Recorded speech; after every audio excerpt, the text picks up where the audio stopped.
Welcome back to the channel. I'm truly honored to have you here, and I want to thank you for continuing this journey with me. Today's message is a powerful one. It's about something that happens to nearly every sincere spiritual seeker at some point along their path. It's subtle, it's seductive, and it can derail your entire practice if left unchecked. We are talking about the moment when a little progress turns into pride, when clarity becomes identity, and when spiritual growth becomes a personal trophy instead of a path to liberation. So let me begin with a question. What does it mean to truly practice? Is it about collecting spiritual experiences? Is it about feeling more peaceful, more powerful, more advanced than before? Or is it something else entirely? You see, in today's world, we are constantly taught to measure everything: our success, our influence, our wisdom. And this mindset sneaks into our spiritual lives. We start to count our meditation hours. We compare how many retreats we've attended.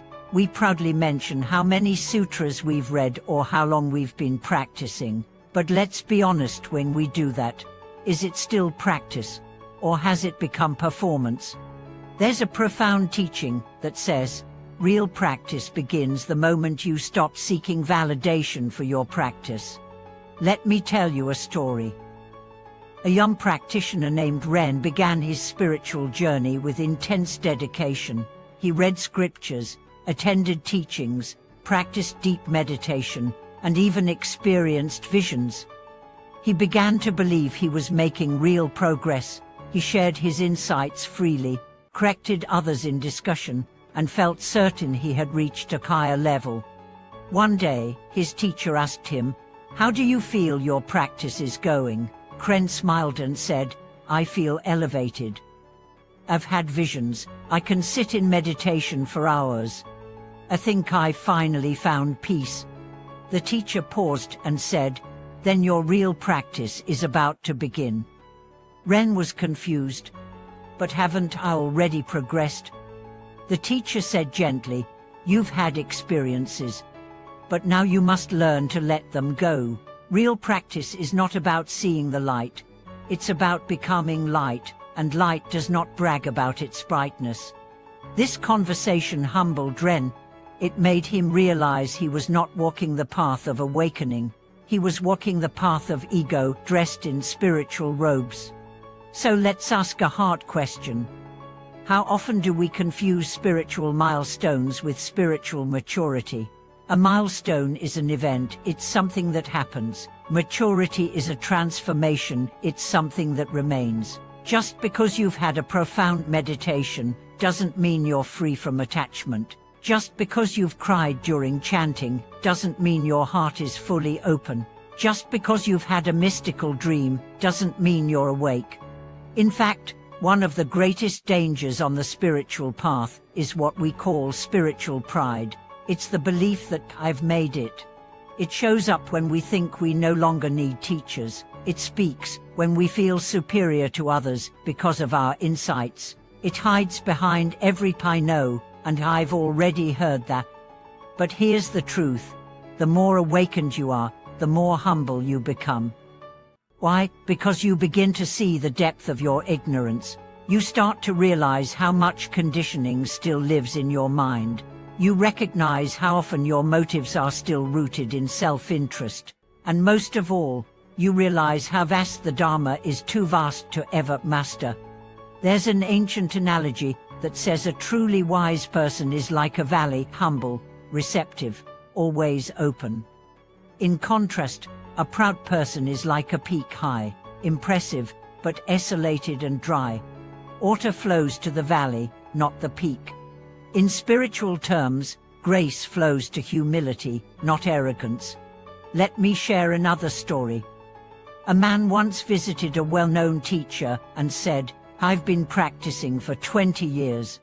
I've studied all the major scriptures. I meditate for hours every day. I've had visions, energy surges, and even out-of-body experiences. What more should I do?" The teacher smiled and said, "Forget everything you just told me.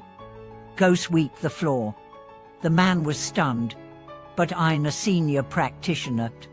The teacher replied, "Exactly. That's your obstacle." And that's the heart of today's message.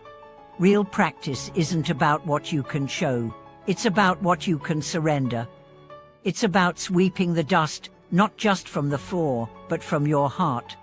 Many people fall into what I call the enlightenment illusion.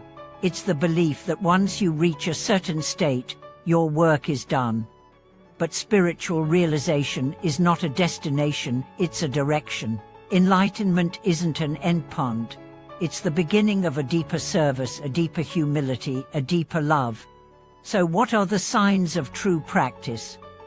They're not flashy, they're not loud, they're not measurable on Instagram or in group discussions. They are things like kindness when no one is watching, patience with people who misunderstand you, the ability to admit when you're wrong, the strength to forgive when you've been hurt, the courage to love those who oppose you, the wisdom to remain silent when your words would only feed conflict. These are not glamorous, but they are powerful. They are the fruits of inner mastery. And what about the utter signs? Yes, sometimes visions come. Yes, sometimes bliss arises. But those are like flowers in a garden. They come and go. The soul that matters is your character, your compassion, your clarity. Here's another secret. The more you grow, the less you feel the need to prove that you're growing.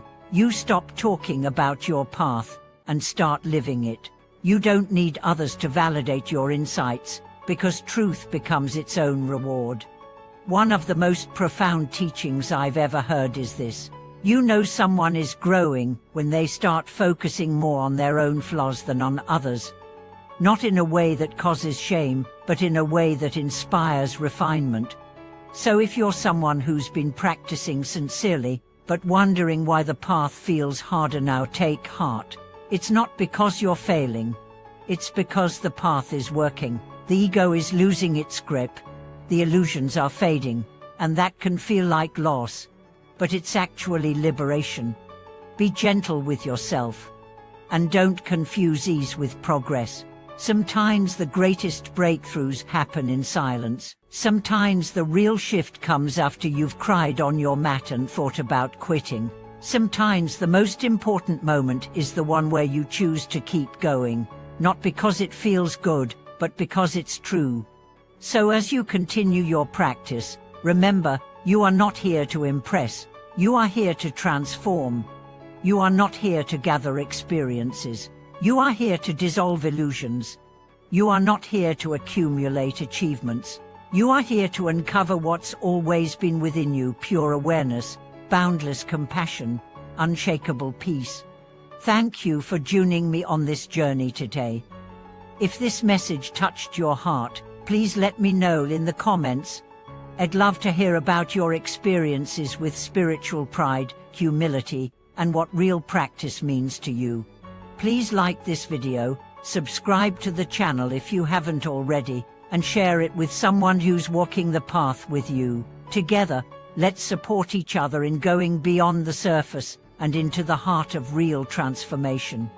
Thank you again for watching this video. I'll see you in the next one.